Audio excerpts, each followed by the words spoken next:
Good afternoon and welcome to the Midday News for Tuesday, June 9. I am Carrie Simpson. Here's what we have in the bulletin.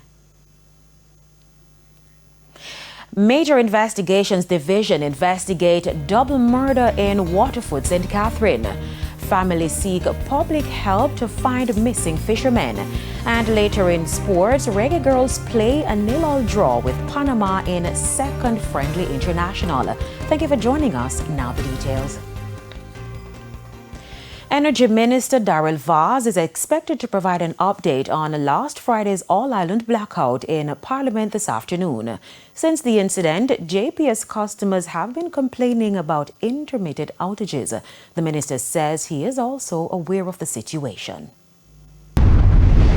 I can confirm that I have received the preliminary report on the power outage all-island last week, Friday night. It is being reviewed as I speak now, and I will have more to say on it later on today. I'm also aware of power cuts in several areas of the country as we speak. I've asked JPS for an immediate report, including the report on the outages from yesterday due to the inclement weather. The Major Investigations Division has launched a probe into a double murder and shooting incident in Waterford, Portmore late Monday night.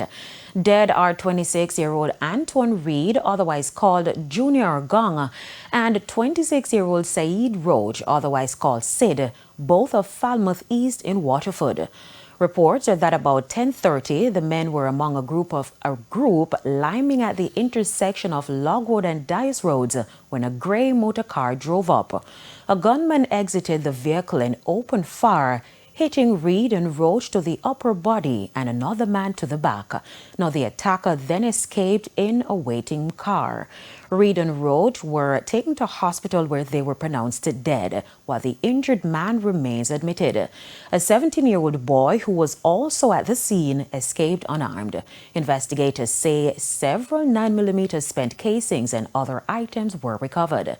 Now, Councillor for the Waterford Division, Dr. Fenley Douglas, says the community is in shock. He is, however, urging them to work closely with the police. From the community were shot, 2 persons succumbed to their injury and 2 were sent to the hospital. And I'm using this medium to appeal to the community, to work closely with law enforcement to see how best we can bring normalcy back to the situation, to see how best we can regain our community as youth, and to ask youth also not to sway and think about violence, but to work with the system and to have confidence in the police as they carry out their job on a daily basis. A 48-hour curfew remains in effect for sections of St. Mary. The curfew, which began at 6 p.m. on Monday, June 8, is expected, or rather scheduled, to end at 6 p.m. on Wednesday, June 10. Police say the measure is part of ongoing efforts to maintain public order, prevent criminal activity, curb violence, and reduce the risk of reprisals within the affected communities. Now, the authorities have also reported an increase in motor vehicle thefts and break-ins in some areas. Residents within the curfew boundaries are being reminded to remain on their premises during the restricted period unless otherwise authorized by the police.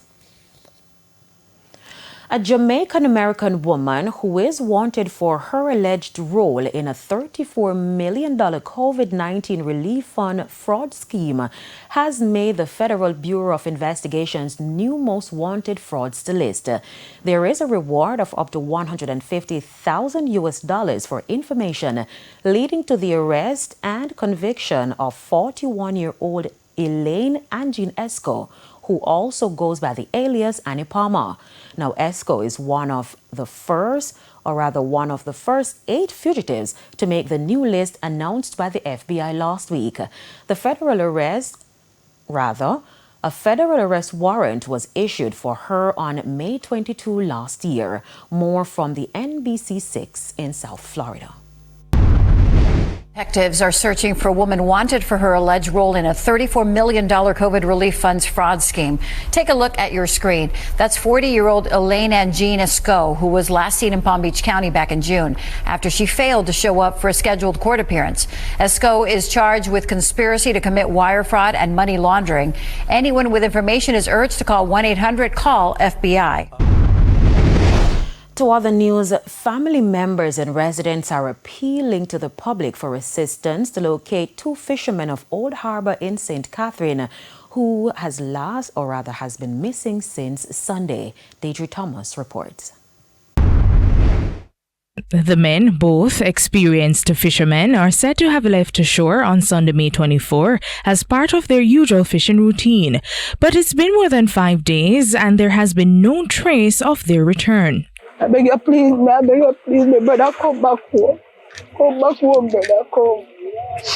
With each passing hour, anxiety is growing along the coastline where family members and fishermen have been gathering daily in search of any returning boat that might bring answers. Beverly Francis, common-law wife of Nigel Nicholson, said she spoke to him last Sunday before he left for sea. When we did attack, you know, it's a pipe, we're going to go see and then leave back and go to church. Monday morning, his mother called me and said to me, Paulette, I call Nigel phone and I not get him. And I said, how comes that? And he said, I don't know. And I said, I'm going to call the phone. And when I call the phone, one youth, always answer the phone. And I said, what happened? And he said to me, then leave out on Sunday morning to go see. And when they leave, no, they not come back.